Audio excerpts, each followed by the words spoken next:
The time I lived by the clock that stopped time. Ah, yes.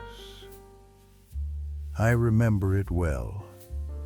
It was a long time ago, back before phones were smart and people forgot how to just listen.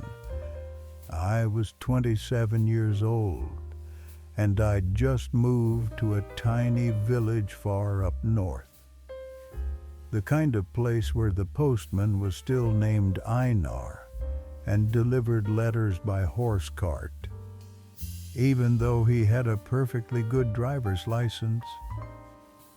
Right in the middle of that village square stood an old clock, a tall iron thing with a brass rim and hands so long they could scratch the moon's chin. It had been there for over 100 years, the elders said.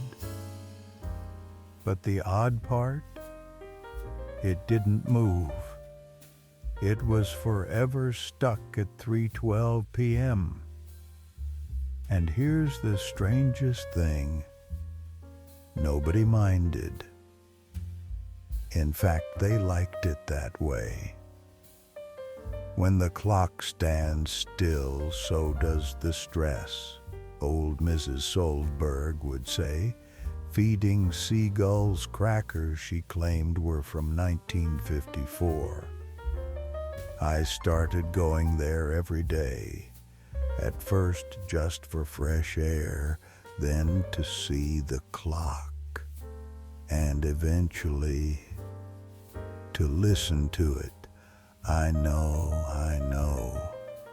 a clock that doesn't tick, and I'm saying I could hear it, but every time I stood there perfectly still, I could feel something, like time wasn't ticking.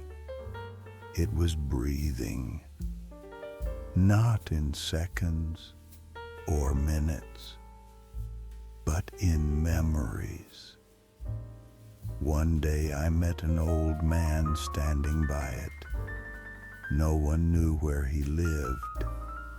He was just there. He didn't say hello.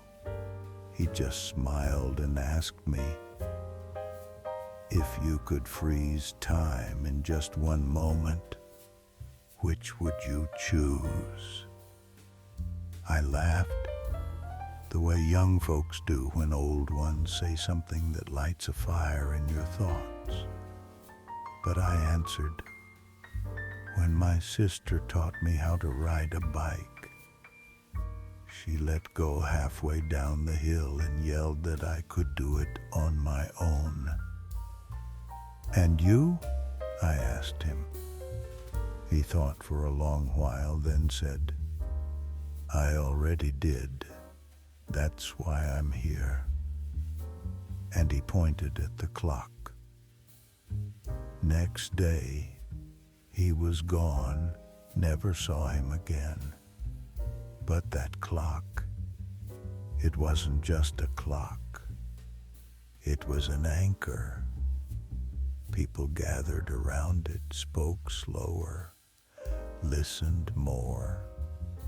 Kids played under it, and the old folks sat on the bench nearby and laughed that deep, creaky kind of laugh that only comes from tired knees and full hearts. I stayed in that village for 7 years. I didn't get a better job, but I got something else. Better time. Not more of it, just better. So if the world ever starts spinning too fast for you, find your clock. It doesn't need hands.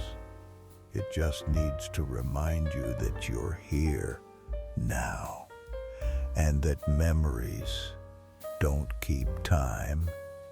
And if you ever find a clock stuck at 3:12, tell the old man I said hello. He knew something.